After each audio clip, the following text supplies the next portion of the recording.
Janine Gutierrez Real Skin, Real Glow na may muling pagsasaayos ni Nivea ng Super 10 sa panahon ng BeautyCon 2025 nagpapasalamat na tumayo kasama ang @Nivea Philippines para sa balat na maaari mong paniwalaan. Sa isang mundo kung saan ang mga pamantayan sa kagandahan ay madalas na idinidikta ng mga filter at hindi makatutuhan ng mga inaasahan, si Janine Gutierrez ay nakatayo bilang isang beacon ng pagiging tunay. Sa kamakailang BeautyCon 2025, hinawakan niya ang entablado upang muling maibalik ang Super 10 ni Nivea, isang produkto ng skincare na nangangako ng balat na maaari mong paniwalaan. Ang kaganapan ay isang pagdiriwang ng totoong balat at tunay na glow, at si Janine ang perpektong embahador para sa mensaheng ito. Habang siya ay tumungo sa entablado, nag-radiated ang tiwala at init ni Janine, na naglalagay ng kakanyahan ng natural na kagandahan. Ang madla ay nabihag ng kanyang tunay na diskarte sa skincare, na binibigyang diin na ang kagandahan ay hindi lamang tungkol sa pagtingin ng mabuti ngunit pakiramdam ng mabuti sa iyong sariling balat. Sa kanyang personal na paglalakbay na ibinahagi ng bukas, nakakonekta siya sa mga tagahanga at dumalo, na hinihikayat silang yakapin ang kanilang pagiging natatangi. Ang Super 10 ni Nivea ay higit pa sa isang produkto. Ito ay isang pangako ng pagpapakain at pangangalaga.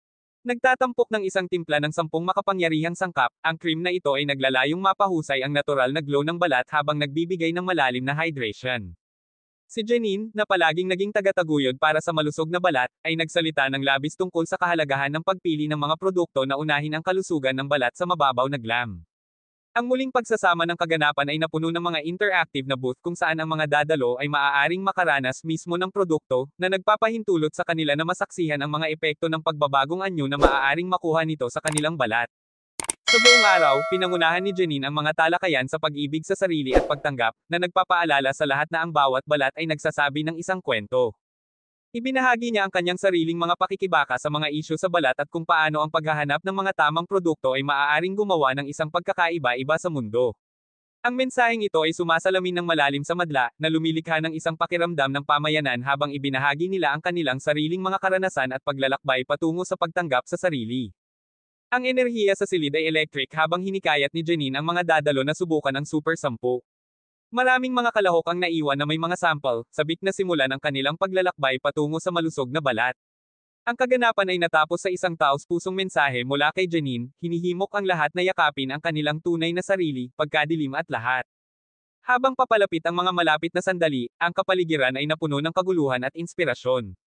Ang mga huling salita ni Janine ay sumigaw sa mga puso ng lahat na naroroon, ang iyong balat ay maganda, tulad nito. Tiwala sa mga produktong mabait dito. Iniwan niya ang entablado ng may ngiti, na isinasama ang lahat ng kinatatayuan ni Nivea pag-aalaga at suporta sa genuine para sa totoong kagandahan. Habang nag-iikot ang kamera, kumabog ang madla sa palakpakan, isang testamento sa malakas na epekto ng mensahe ni Janine. Ang BeautyCon na ito ay hindi lamang isang kaganapan, ito ay isang kilusan patungo sa pagyakap sa pagiging tunay sa kagandahan. Upang balutin ang di malilimutang karanasan na ito, mag-tune sa aming channel sa YouTube para sa eksklusibong nilalaman ng likuran ng mga eksena mula sa BeautyCon 2025 at mas malapit na tingnan ang pag-skincare ng Janine kasama ang Nivea Super 10. Huwag kalimutan na magustuhan, mag-subscribe, at pindutin ang notification bell upang hindi ka makaligtaan ng isang pag-update sa pinakabagong sa kagandahan at skincare.